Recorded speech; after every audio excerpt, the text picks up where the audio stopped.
What's up, saddle hunters? I'm Greg, and today we're going over some care and maintenance of your saddle hunting products.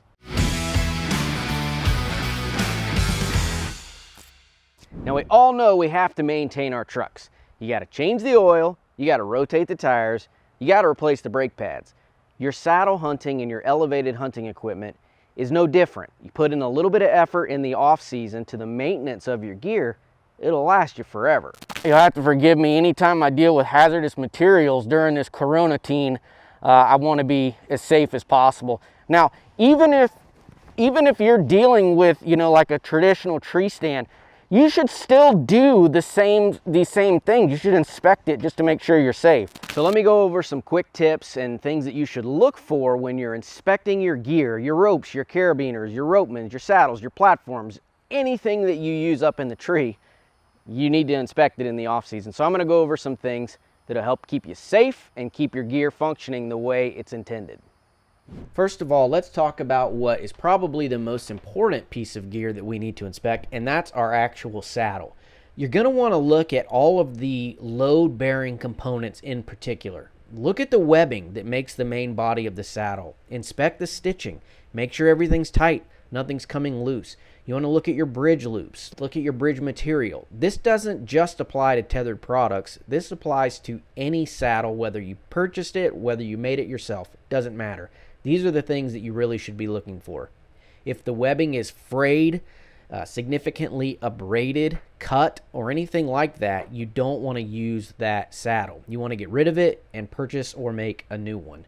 The next thing you want to look at is that bridge material. Doesn't matter what it's made of. If it's rope, if it's webbing, if it's am steel, doesn't matter. Check it out for extreme abrasion, excessive wear, and look for cuts. Anything that would compromise that bridge. Your life depends on it, and you have to pay careful attention to it. Now, if you have a phantom saddle, you're going to want to look at the comfort channels. Look at them for excessive wear. Some of the reinforcing webbing, it can sometimes work itself loose. If that happens, it's not a big deal. It's normal. You just smash it back together, and then if you have to, add some super glue. Just a few dabs and it will lock it in place. You also want to look at all of your buckles on the saddle. Look at any clips or adjusters, look at load-bearing buckles, and look at all of those things to make sure they're in working order, they're not broke, not cracked, and they're working properly. Finally, look at your lineman loops. Are they attached properly? Is the sewing in good working order? Are the stitches popping? Is the webbing in good order? Those are the things you want to look at. Now, these can all be abraded or they can have some signs of wear. That's okay. You're just looking for stuff that is really excessive, that looks like it has damaged the material. Next, let's move over to your platform. I'm going to demonstrate the Predator platform here because that's what I have, but a ring of steps, any other platform that you might have, that's all the same. You're going to want to look for cracks or breaks. Make sure that there is nothing out of the ordinary. Inspect all the bolts and look for problems. Now's the time to add some stealth strips or bow wax to any of the bolts or any of the moving parts to quiet everything down.